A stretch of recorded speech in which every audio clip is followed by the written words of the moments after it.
Hey guys, hope you're all doing good.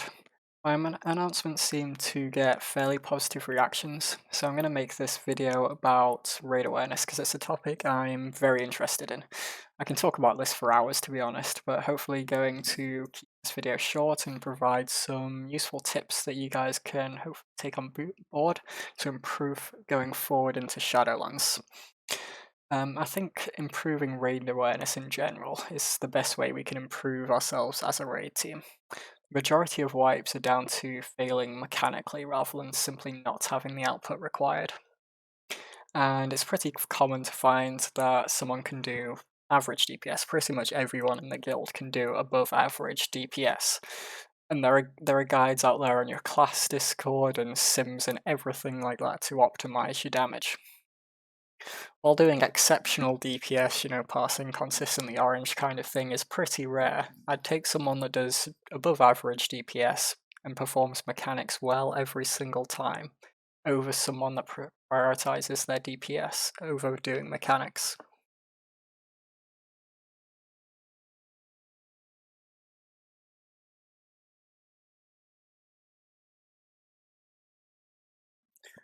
The first thing we're going to consider are UI tweaks. Now your UI is your own, and I won't tell anyone how to set it up. It's personal for a reason. However, there are major improvements most players can make without compromising the look and feel of your own UI. This can be done in three main ways: via configuring your boss mods, with weak auras in your build view, and with sounds. The idea behind these tweaks are that the UI is a tool to aim your attention. Consider if you got an electric shock every time it was your turn to interrupt as an Eshad. You'd never miss that interrupt. It would grab your attention over everything else. And this is the principle you want to keep in mind when configuring your own UI, though in a slightly less painful way, of course. Let's start with boss mod config. This is your DBM or bigwigs. Most people will install this, move the bars around a bit, maybe slap a skin on them and be done with it.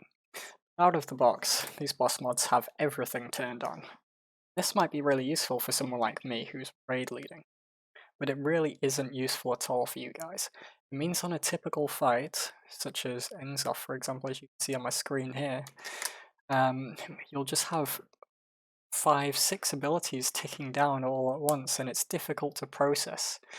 When an ability is going off every few seconds, you have to properly read and process each bar, and it's just difficult. So what can we do to improve?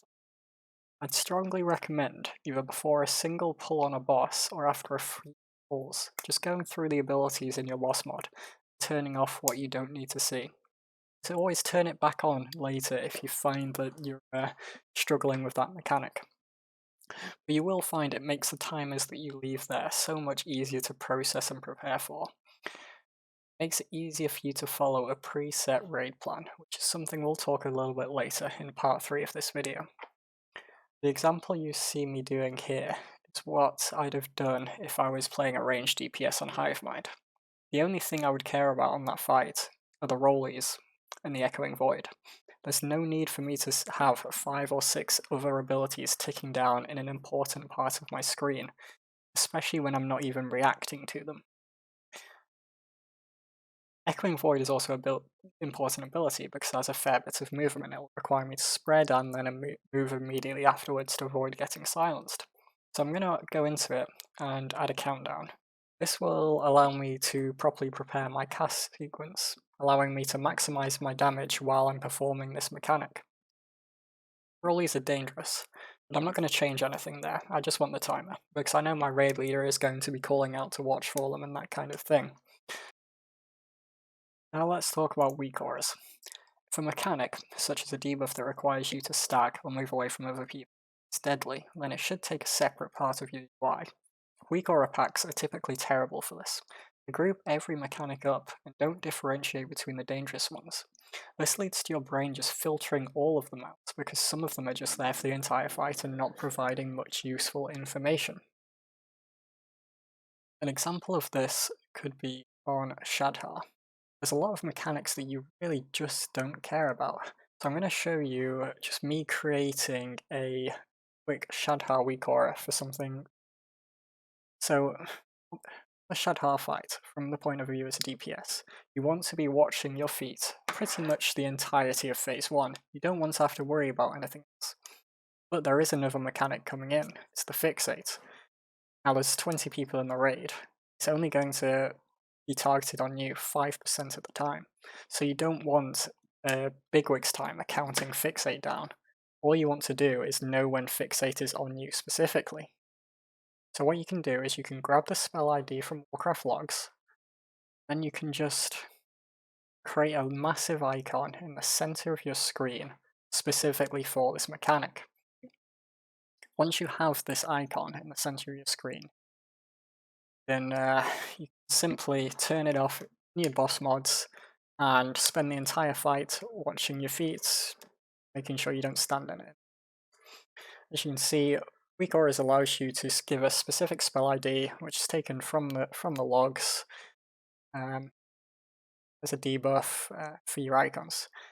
You can then also go into the load section and just make sure it only loads when you're only in the Shadhar encounter to ensure it's not having any performance impact elsewhere in the game. Weak auras provides this nice list of boss encounter IDs for you to use that for. Finally, as part of your UI, let's talk about sounds. On the background here, I'm just going to show you how you can apply a sound to either a weak aura or a boss mod's ability.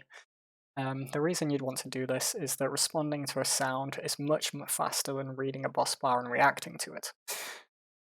However, if you have too many sounds, you can overload yourself with them. The same way that you can overload yourself with just the standard weak aura packs, it becomes more difficult to process sounds the more you add in.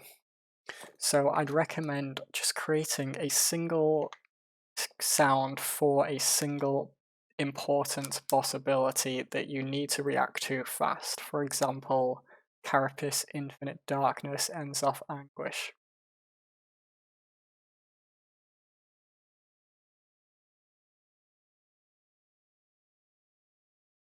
Alright guys, so everyone makes mistakes. It's unavoidable. We're all human. However, a lot of people have been owning up to mistakes this tier, and that's really good, you know, taking responsibility for why a wipe has occurred is a really good thing to do. However, something I really like to see is people not only owning up to their own mistakes and why we wiped, but saying how we'll avoid it in the future. Not just saying, sorry, I missed my interrupt, it won't happen again.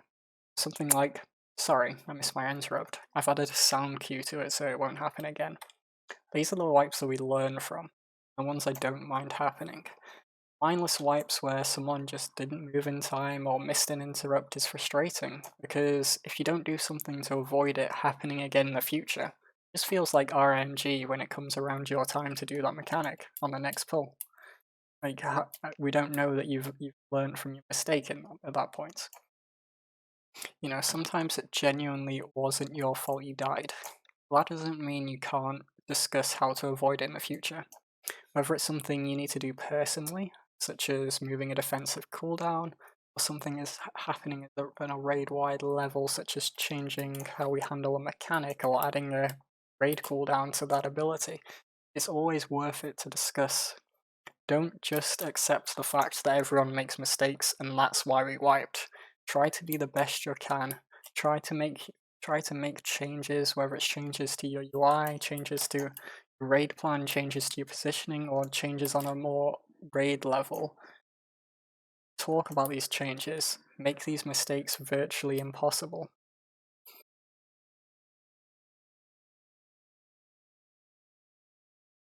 Alright guys, cannot stress how important it is to come into a fight with a plan. Don't want to be reacting to a mechanic when it occurs. You want to be simply following what you already plan to do for that mechanic. Create these spreadsheets showing possibility timings and whatnot.